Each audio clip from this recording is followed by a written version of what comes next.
नमस्कार, प्रभा साक्षी देख रहे हैं आप। आपके साथ मैं हूं अंकित सिंह। बिहार एक्सप्रेस में आपका स्वागत है। तो क्या महागठबंधन की ओर से सीएम पद के दावेदार तेजस्वी यादव नहीं होंगे? ये चर्चा उस समय हो रही है जब कांग्रेस और आरजेडी के बीच एक अनौपचारिक बैठक हुई थी। यह बैठक दिल्ली में हुई थी, जहां राहुल गांधी मल्लिकार्जुन खड़गे से तेजस्वी यादव मिले थे। इस बैठक में क्या कुछ हुआ, इसको लेकर तरह तरह की बातें कही जा रही हैं, लेकिन एक बात और भी कही जा रही है, वो ये है कि कांग्रेस फिलहाल नहीं चाहती है कि तेजस्वी यादव को सीएम पद का चेहरा घोषित करके ये चुनाव लड़ा जाए। कांग्रेस का मानना है कि जब तक सीट बंटवारे और मुद्दों के विषय में बात नहीं हो जाती, तब तक हमें किसी को भी सीएम उम्मीदवार नहीं बनाना चाहिए। हालांकि राहुल गांधी और मल्लिकार्जुन खड़गे के अलावा इस बैठक में बिहार प्रदेश कांग्रेस के अध्यक्ष राजेश राम मौजूद रहे। इसके अलावा बिहार के बड़े कांग्रेस के नेता मौजूद नहीं थे। ऐसे में इस बैठक को महज औपचारिक ही माना गया, क्योंकि रणनीतिक तौर पर इस बैठक में कुछ खास निकल कर नहीं आया। बताया जा रहा है कि आने वाले दिनों में पटना में महागठबंधन की बड़ी बैठक होगी और उसमें एजेंडा तय किया जाएगा, मुद्दे तय किए जाएंगे। साथ ही साथ सीट बंटवारे को लेकर भी बातचीत की शुरुआत हो सकती है। लेकिन सीएम पद पर जहां आरजेडी के नेता लगातार ये कह रहे हैं कि तेजस्वी यादव ही मुख्यमंत्री बनेंगे, वहीं कांग्रेस ये नहीं चाहती कि तेजस्वी यादव के नाम के सहारे इस चुनाव में आगे बढ़ा जाए। इसको लेकर कांग्रेस की ओर से ये दावा किया जा रहा है कि अगर तेजस्वी यादव को अभी से ही आगे कर दिया गया तो फिर से लालू राज की बात होने लगेगी।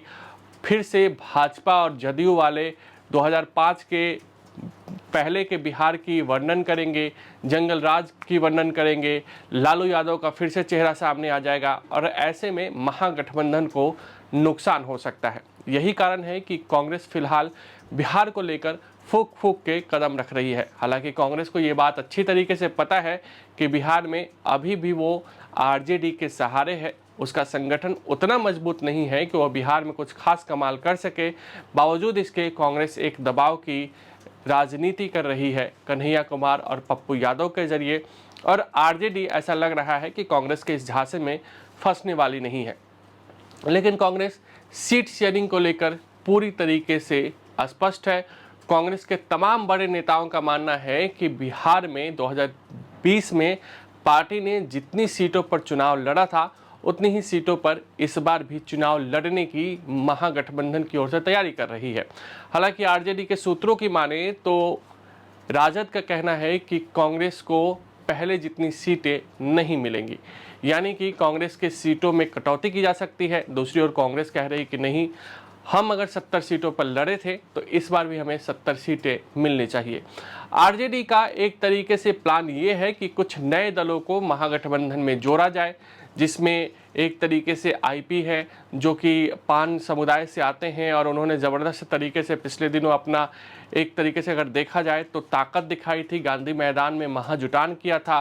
पाशुपति पारस लगातार ये संकेत दे रहे हैं कि वो महागठबंधन में जाएंगे, क्योंकि उन्होंने साफ तौर पे कह दिया है कि एनडीए से उनका कोई नाता नहीं रह गया है। मुकेश सहनी जो पिछले चुनाव में एनडीए के साथ थे, इस बार ऐसा लगता है कि महागठबंधन के साथ होंगे। ऐसे में इन छोटे छोटे दलों को एडजस्ट करने के लिए कांग्रेस और आरजेडी जैसे बड़े दलों को कुर्बानी ज़रूर देनी पड़ेगी और माना जा रहा है कि कांग्रेस की सीट कटौती होगी, आरजेडी भी कुछ सीटों को कम कर सकती है। वहीं अगर वामपंथी दलों की बात करें तो उनको उतनी सीटें मिलेंगी जितनों पर वो पिछली बार चुनाव लड़े थे। वहीं अगर देखा जाए तो मुकेश सहनी से कुछ प्रोमिसेस किए गए हैं।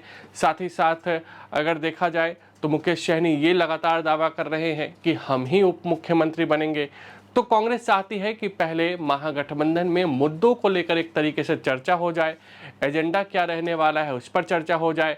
साथ ही साथ कांग्रेस और आरजेडी का यह मानना है कि इस बार अलग अलग पार्टियों का घोषणा पत्र नहीं होगा, एक ही घोषणा पत्र महागठबंधन की ओर से जारी करके ये चुनाव लड़ा जाए। कांग्रेस भले ही ये कह रही है कि वो 70 से कम सीटों पर चुनाव नहीं लड़ेगी, लेकिन राजनीतिक सूत्र ये दावा करते हैं कि कांग्रेस 50 सीटों पर मान सकती है। हमने लोकसभा चुनाव के दौरान भी देखा था कि काफ़ी मान मनोवल हुआ था, काफ़ी तरह की खबरें चली थी, लेकिन आखिर में कांग्रेस कम सीटों पर मान गई थी। यहाँ कांग्रेस का एकमात्र एजेंडा अगर देखा जाए तो भाजपा को रोकना है और कांग्रेस इस एजेंडा को पूरा करने के लिए किसी भी हद तक जा सकती है। लेकिन कांग्रेस फिलहाल नहीं चाहती कि तेजस्वी यादव के नाम पर यह चुनाव लड़ा जाए, तेजस्वी यादव को अभी से ही सीएम पद की घोषणा कर दी जाए। अगर ऐसा होता है तो महागठबंधन के लिए बाद में मुश्किलें हो सकती हैं, जब जदयू और भाजपा की ओर से लालू राज का बार बार बखान किया जाएगा, जंगल राज का बार बार याद दिलाया जाएगा और ऐसे में महागठबंधन को नुकसान का डर सता रहा है। अगर आप भी लेना चाहते हैं देश दुनिया की तमाम जानकारी तो आज ही सब्सक्राइब करें हमारे चैनल को। साथ ही नीचे दिए बेल आइकन को जरूर दबाएं ताकि हर अपडेट आप तक पहुंच सके।